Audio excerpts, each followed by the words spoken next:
Kathy Johnson-Clark. I'm Chris Marlowe. Local hero, national hero, Andree Pickens. Alabama. She has her work cut out here. Got a couple high scores, but they really need some scores in the 9-9 to stay competitive with Georgia. Fritzinger got a 9.875. Once again, Alabama's already had a fault, so they must count every routine now.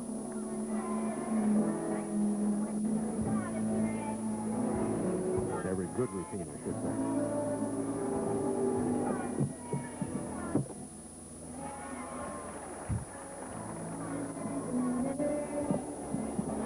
Look at one of her layouts.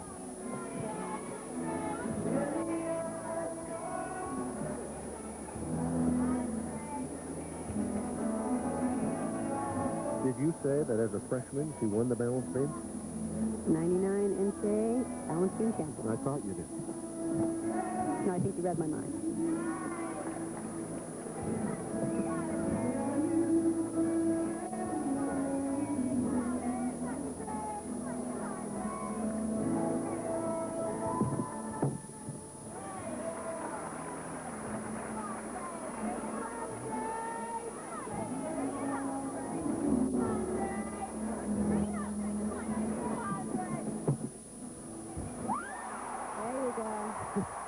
You can tell they know they're fighting for every single tenth of a point. They are so crucial in a competition of this caliber.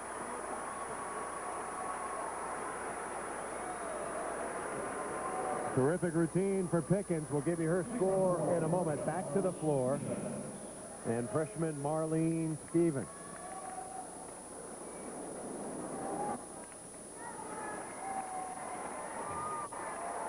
We see what Georgia has done so far.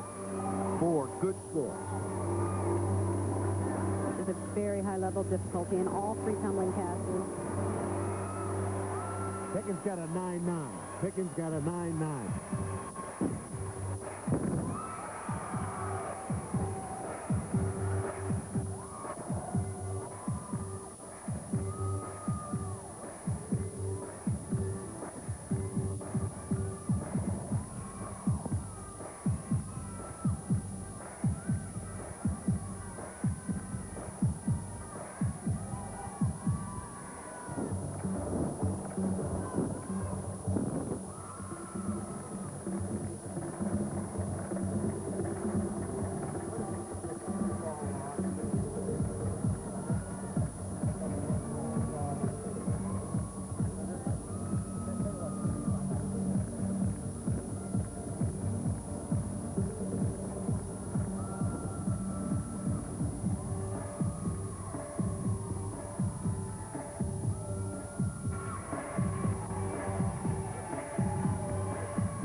Three very strong tumbling passes. Suzanne boasts the strength of her tumblers on her team.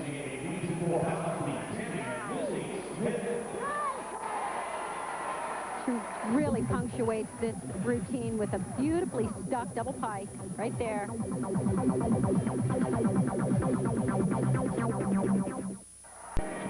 Welcome back.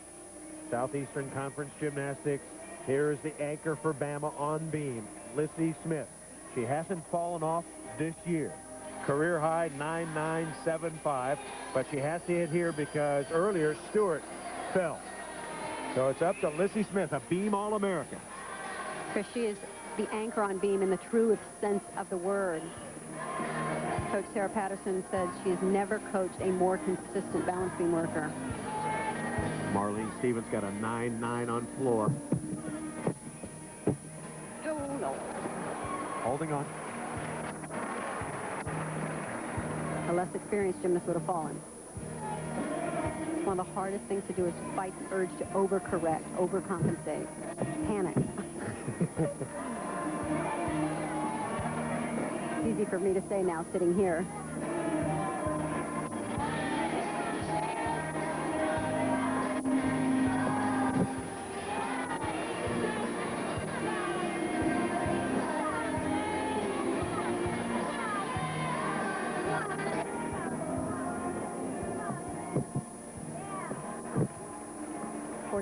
Alabama just has not been sharp enough on balance beam to secure themselves. Yeah, They needed to put some pressure on Georgia for their last event. Georgia still has to go to beam, but they've let some steam out.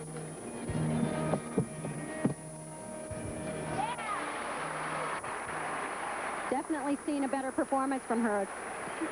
Little bobble, but she did handle it. Watch right here. Two layout step up. It's a difficult pass on balance beam. She was actually on the corner, on the edge of the balance beam, on the landing, and pulled it back. So Bama done on beam. And our final performer of rotation 3 will be Suzanne Sears for Georgia. So the senior, Sears, is the anchor. Georgia performing well on floor. They should be making up some ground here. Florex national champion, which actually set a record for Georgia for winning the most individual titles. So an exciting moment for both Suzanne Sears and Georgia. Smith, 9.775 for Lissy Smith. Pretty good under the circumstances.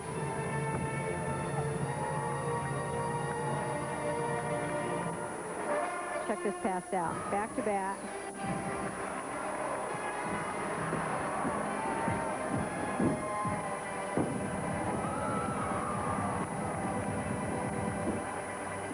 Wow. She can actually do a punch front out of that when everything's going well. Nice to have that choice, isn't it? Do you decide not to do that in the air, or do you preordain that? I talked to the assistant coach, which is their tumbling and vault coach, Doug McGavin, and he said, I mean, the decision would be up to her. Okay. If she's feeling on and right, then she'll throw it. If not, she doesn't need it. Well, what I wonder, in the midst of the routine, or does she decide before the routine starts whether No, to I do bet it? she decided in the midst. Okay.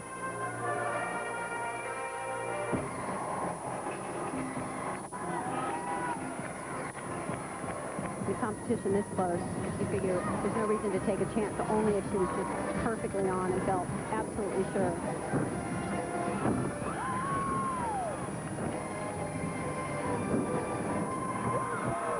Because at this point, it's more important to hit solid. Don't give away anything. Alabama's given away a little bit over on balance beam.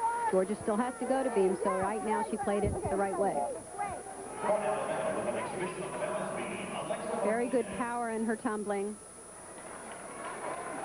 A little bent knees in the back pike, but keep in mind she's taken a few weeks off and only competed for the first time last weekend after recovering from the stress reaction in her leg. So the Georgia Gym Dogs under Suzanne Yocklin cooking on floor. Bama struggling a bit on beam. We'll come back after 3 rotations. We'll give you the scores when we return. Stay with us.